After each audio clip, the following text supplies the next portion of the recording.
Good. war asxaabi soo dhawaada maanta waxaan rabaa inaan ka hadlo fiidiyogan yarka dhabar xanuunka waxyaalaha keena dhabar xanuunka noocyada dhabar xanuunka hadhow kondishimadaas xabadaan u geli doonaa laakiin si general ama guud ahaan ayaan rabaa inaan maanta fiidiyogan yarka idinkula wadaago. Dhabar xanuunka laba loo kala qaadaa, guud ahaan laba loo kala qaadaa. waxaa la yiraahdaa mechanical iyo non mechanical. Mechanical waxaa la yiraahdaa markii dhabar xanuunku uu ka imaanayo waxyaalaha ligamentiyada, xididada, muruqyada, wax yaryar lafahaas yaryarka oo isriixriixay, waxyaalahaas markuu ka imaanayo waxaa la yiraahdaa mechanical. marka uu ka imaanayo waxyaalahaas oo meelo kale uu ka imaanayana waxaa la yiraahdaa non mechanical. sida tusaale ahaan markuu neerfa la xiriiro oo neerfayaashaas yaryarka dhiskiyadaas dib u riixmaayo jugoo kale qofka markay gaarto dhiskiyadaas lafaha yaryarka u dhexeeya disk herniation la gadaal u baxayo neerfayaashaas ay taabanayaan. markay taabtaan waxaa dhacayda lugta dhan in dareenku ama ka tago ama cirbada ku ordaan, waxyaalahaas oo kale inaad dareentaa dhacayda, inaad socod weydaa dhacayda.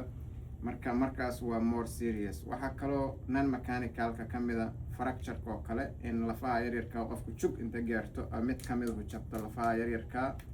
waxaa ka mid a dislocation inay mid gadaal u baxdo ama ay hore usoo baxdo.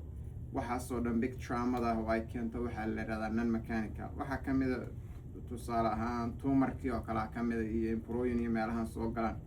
waxaa ka mid a xanuunka referalka la yidhahdo keliyaha ka imaha laakiin aad dhabarka ka dareemaydo, kaasina waa non mechanical. waxyaalahaasoo dhan traumadaas iyo waa non mechanical. laakiin inta badan dhabar xanuunka dadka ku dhaca oo ay la nool yihiin oo ay la socdaan waxaa la yidhahdaa mechanical. niyadu waxa waa muruqyadu ka imaanaya, seeduhu ka imaanaya, lafahaas oo wax yaryar isciriiriyu ka imaanaya. wuxuu kaloo ka imaanaya arthritis ama waxaa la yidhaahdo isha rheumatismada aan u naqaano, cangerigaana yaraanaya, lafahaasa isku soo dhawaahaya, bone to bone yirahdaan ama istaataabanaya, fasaadyadaasa is irritate garaynaya, jug ku dhacaydoo kale qofka sidii uu gaari qofka uu la rogmado shil gaari galo ama uu meesha shaqada ku dhaco ama uu jim iyo wax si qaldan u qaado, marka lafahaas wax yar ishiigi kara eriyadaasoo dhana marka irritated noqonaysa. marka waxaa la yidhahdaa mechanical. markii la yidhahdo marka waxaa loo sii kala diagnose garayaa dhowr nuuc. mid waxaa la yidhaha acute, hadduu 4 asbuuc iyo wax ka yar yahay acute a la yidhaha. 4 ilaa 6 asbuuc hadduu yahay sub acute a la yidhaha. hadduu ka badan yahay oo 6 asbuuc ilaa sanad iyo waxaas lamid u yahay wixii ka badan chronic a la yidhaha. waa macnaha xanuun joogto oo wax badan aad kusoo jirta. marka definitionka guud oo u dhexeeya mechanical iyo non mechanical waa sidaas. calaamadaha kaloo marka dhabar xanuunkaas mechanicalka aad dareemayda waxaa ka mid dadka qaarkood waxay dareemaan in moor xanuun badan ay dareemaan markay saa usoo beengareeyaan oo saa usoo rogmadaan. qaarkood haddii uu yahay lafaha yaryarka oo irritation u yahay dhabarka iyo saas markaa tiraha dareemayda ama aad sidaan isku soo qofku isku qalloociyu dareemayaan. qaar waxaa la dareemaa markuu wax soo qaad maago dhinacaas iyo isjaleeci maaga iyo ma foorarsa kare uu leeyahay, markaas muruqyadaas lafahaas ku xiran oo paraspinaliska wey. marka midaas waa guud ahaan definitionka guud oo mechanical back pain waxaa loo yiraahdo, amase waa xanuun aan serious weyn ahayn laakiin adiga dhibka ugu filan mechanical a leedahay. maxaa lagu sameeyaa oo conservative-ka saa loo keergareeya? wadamada iyo guidelineskooda waa kala duwan yihiin, laakiin inta badan waxaa la sameeyaa waxaa la yidhaha conservative. maxaa waaye inuu qofku physiotherapy aado iyo meelo jimicsi aado iyo kulkulaal iska saaro iyo daawooyin yaro oo counter oo xanuun baabi'iye kaalmaati iyo qaato. waxyaalahaas conservative-ka waa waxyaalahaas. hadduu waxyaalahaas ku bogso waayo iyo massage iyo waxaas iyo inuu sameeyo iyo acupuncture-ka ama cirbadaha yaryar oo laysku durduro iyo waxyaalahaas oo aan aadka u weyneyn inuu aado. hadday waxyaalahaas shaqay waayaan pharmacological waa daawooyin. inta badan the first line waa conservative-ka. second line of care waxaa la yidhahdaa marka wixii hore yaryarka isku daydayda iyo nasiino yaroo shaqada ka qaadatay ay ku shaqay waayaan waxaa la sameeyaa wax la yidhaahdo pharmacological intervention. markaas dhakhtarkaaga aad u tagtay, inta badanna self diagnose maahan oo laysma diagnose garey karo, waa inaad dhakhtar la kulanta oo uu ku diagnose gareeya. taas marka waxaa la yidhahdaa pharmacologicaas dhakhtarka wuxuu ku siinayaa anti-inflammatory daawooyin inflammationka kaa yareeya, xanuun baabi'iyaal, muscle relaxant iyo masalladan relax ka dhiga.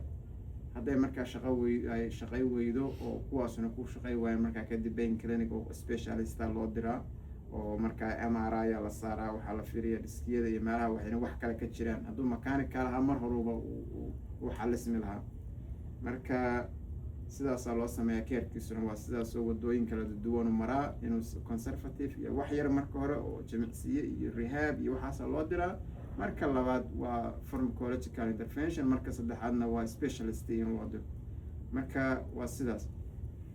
midda labaad marka waa sheegnay waxa uu keerkiisa yahay iyo categorigiisa. maxaa keena dhabar xanuunka? caadiyan maxaa keena dhabar xanuunka? dhabar xanuunka number one waxaa keena sedentary lifestyle, inaadan jimicsan, inaadan istaagin, inaadan socon oo qofku maanta oo dhan meel iska fadhiyo ama xafiis iska fadhiyo, kursigaas iska fadhiyo ama baabuur wado maanta oo dhan wada, hadhow gurigiisa markuu tagana waa seexda. sedentary lifestyle la yiraahdo koorka muscleska oo isbaanka celiya aad daciif noqonaya, ugu dambeynta suu isugu fadhiya xilmahaas oo dhan isdanqinaya, muscleska oo dhan weak noqayo oo isbaanka celiya.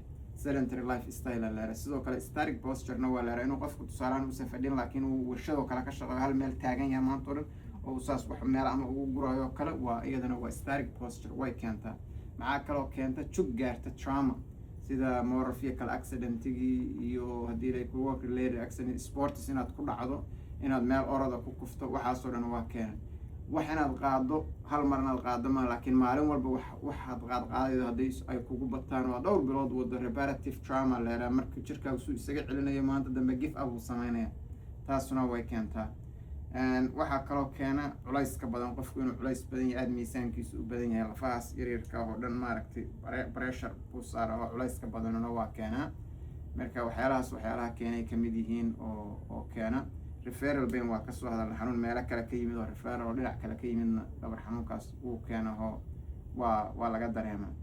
marka videoga midkiisa labaad waxaan uga wada hadli doonaa oo next video ah kuwa non mechanicalka iyo sida loola macaamilo iyo sida lagu ogaado inay non mechanical yihiin, wax culus iyo dhabar xanuunka ku hayaa sida lagu ogaado.